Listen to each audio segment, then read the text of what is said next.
గత నిన్న ఈరోజు సోషల్ మీడియాలో ఒకటి రెండు ఛానల్స్లో మహిళా అధికారుల మీద చెప్పలేని భాషలో రాయడం, అది కూడా నల్గొండ జిల్లా అధికారుల మీద అని చెప్పి ఆ జిల్లా మంత్రి మీద రాయడం, దాన్ని తీవ్రంగా ఖండించడమే కాదు, ఒక మహిళా అధికారులని ట్రాన్స్ఫర్ చేసే అధికారం ఎవరికి ఉంటుందంటే ముఖ్యమంత్రి గారు, చీఫ్ సెక్రటరీ గారు వాళ్ళు తీసుకునే నిర్ణయం.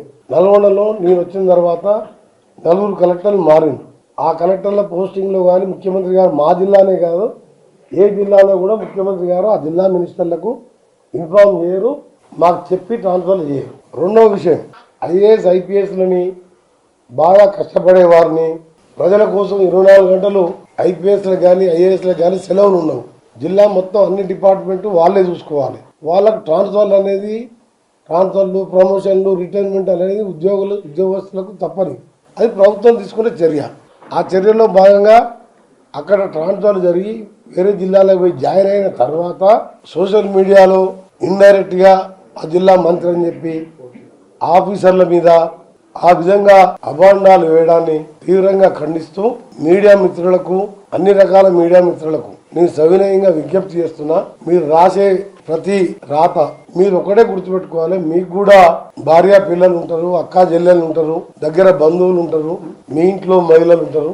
వాళ్ళని కూడా ఎవరైనా ఈ విధంగా మీ మీద అంటే మీరు ఎంత బాధపడతారో ఆలోచించుకోవాలి. ఆ ఛానల్ ఎక్కువ రేటింగ్ పెరగాలను, యూట్యూబ్ ఛానల్ అయితే లైక్స్ రావాలను కాంపిటీషన్లో పడి మహిళా ఆఫీసర్లని మానసికంగా ఇబ్బంది పెట్టడం సరైన పద్ధతి కాదని చెప్పి అది స్టేట్ మీడియా కానీ సోషల్ మీడియా కానీ మీరందరూ కూడా గుండె మీద చేసుకొని ఆలోచించుకోవాలి.